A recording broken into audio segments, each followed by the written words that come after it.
Sonho de padaria é a nossa aula nesse momento. Bom, primeiro vamos precisar da farinha e nesse caso aqui, gente, eu estou trabalhando com 500 gramas de farinha. Talvez você se pergunte qual a melhor farinha para trabalhar com produtos assados. Vou adicionando já o fermento seco aqui, nesse caso, 10 gramas de fermento seco. A melhor farinha, digamos assim, é aquela farinha que você tem um teor de proteína melhor, que tem uma absorção de líquido maior. Vou adicionar também o açúcar, nesse caso aqui, 40 gramas de açúcar refinado, e aí eu continuo misturando. Quando nós trabalhamos com massa fermentada, principalmente com o fermento, se é um fermento seco, eu sempre adiciono nos secos. Somente agora, depois que eu misturei a farinha, que eu misturei o fermento e o açúcar, bem misturado, é que eu posso adicionar o sal. A gente evita ao máximo colocar o sal em cima do fermento. Os fermentos são leveduras, micro-organismos vivos que podem sim ser danificados se você adicionar o sal em cima.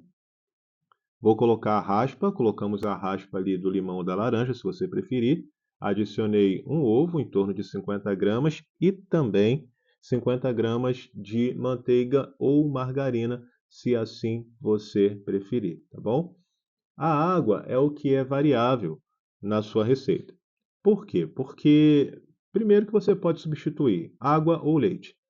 E segundo, que dependendo da farinha que você vai trabalhar, talvez essa farinha tenha uma absorção maior, talvez essa farinha tenha uma absorção menor. Então é isso que a gente precisa sempre ter em consideração e jamais, em tempo algum, colocar a água ou o líquido de uma única vez, tá bom? Se você faz isso de uma única vez, talvez você vá cair naquele problema de ter que ficar adicionando mais farinha. E quando você adiciona mais farinha, você está mexendo na estrutura da sua receita, está mexendo nos sabores da sua receita. Por exemplo, sua receita pode ficar com uma quantidade menor de açúcar, uma quantidade menor de sal. Então, assim, realmente você está alterando a receita. Então, esse cuidado a gente precisa sempre levar em consideração. Uma outra questão de trabalhar com massas fermentadas é que você precisa fazer o trabalho de sova. O trabalho de sova nada mais é do que ativar a rede de glúten do nosso produto. Para ser mais exato, farinha por si só ela não traz o glúten, ela só traz o glúten quando ela é adicionado um líquido, então farinha mais líquido pode ser glúten se você ativá-lo. Como é que você faz para ativar? Sovando a sua massa. Existem algumas técnicas que podem ser utilizadas, hoje não tanto, mas que podem sim ser utilizadas. Por exemplo, você pode utilizar a técnica da autólise, que nada mais é do que você adicionar água, adicionar a farinha e deixar descansar por no mínimo 20 minutos. Em alguns países, em alguns lugares, é utilizada essa técnica para fazer pizzas, e geralmente 20 minutos é o mínimo do mínimo. Tá? Normalmente é até muito mais que isso, 12 horas, 24 horas de autólise para se fazer uma boa massa utilizando essa técnica. Para sonho, a gente não precisa fazer dessa forma, e também tem uma outra técnica chamada de Purish. A Purish nada mais é do que você pegar parte do fermento, aliás, pegar todo o fermento, pegar parte da farinha, parte da água e colocar para fazer uma pastinha e deixar crescer. Se você já fez pão ou se você já estudou um pouco sobre, a literatura vai chamar isso como a esponja, que nós chamamos aqui no Brasil. Então, polish nada mais é do que uma esponja para você trabalhar com o seu produto, tá bom? Então, nos próximos módulos, você terá um exemplo muito claro de como trabalhar com a Purish, principalmente para pães, que vai trazer mais força. Agora, o movimento é exatamente esse, tá, pessoal? Joga ela na frente, traz ela de volta. Joga ela na frente, traz ela de volta. A gente precisa desenvolver essa rede de glúten. Até porque o nosso fermento, ele come todo o açúcar que tem na sua massa, ó, percebe? Não chegou no ponto de véu. Então ele vai comer todo o açúcar que tem na sua massa e ele vai liberar um gás. Ele come o açúcar, libera o gás. Come o açúcar, libera o gás. Quando você não tem essa rede de glúten, esse gás ele se dissipa, ele vai para a atmosfera. E você precisa desse álcool, desse gás, para que a sua massa possa crescer e estabilizar, ficar macia e ficar com os alvéolos abertos, com os poros abertos. Tá? Então vamos dar uma olhadinha aqui, vamos verificar. Ó, agora sim, eu já consigo ter uma rede mais elástica, que é chamado realmente do glúten da minha farinha. O importante, gente, é que se tenha um padrão, tá bom? Um padrão, ele é fundamental. Tem gente que costuma dizer, eu faço tudo no olho e dá certo. Mas um dia pode dar errado. O olho também erra. A balança dificilmente. Então é importante que você venha fazer tudo balanceado, gente. Inclusive na hora de modelar. A modelagem, ela precisa ter cada um com o seu determinado peso. Você pode cortá-lo com 80, você pode cortar com 50, você pode cortar com 100, depende muito da sua proposta, mas desde que todos tenham o mesmo tamanho.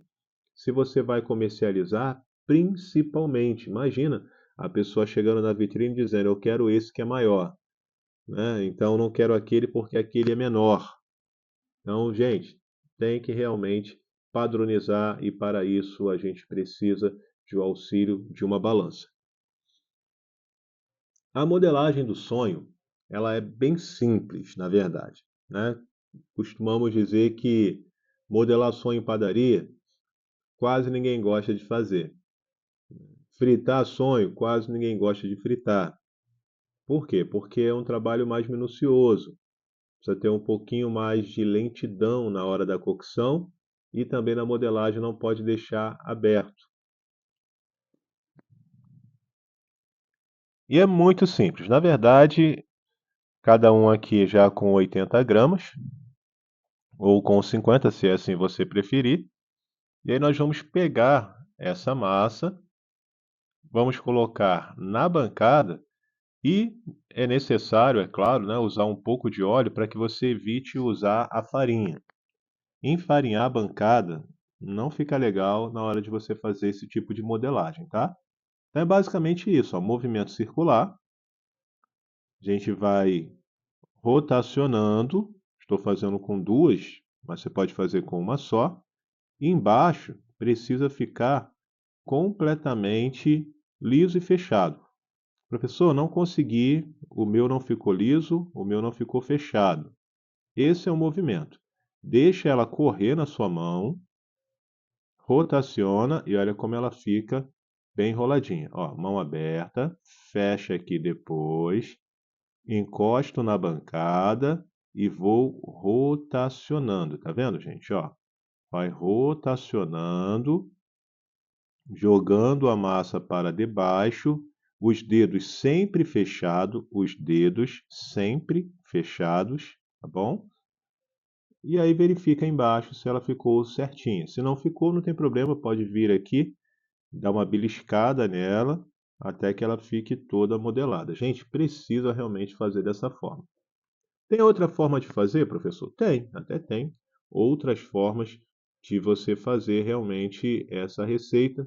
Aliás, essa modelagem. E uma delas seria você pegar a parte mais lisa dessa massa e fazer como se fosse uma trouxinha. É também uma alternativa, tá bom? Agora, detalhe, gente, para crescer, nós vamos colocar no tabuleiro enfarinhado e vamos tampá-lo. Na padaria, nós utilizamos o quê? Normalmente um carrinho, um armário, onde não pega vento, e aí normalmente colocamos lá para poder crescer até o momento de fritar. Só para lembrar mais uma vez, o óleo não pode estar muito quente.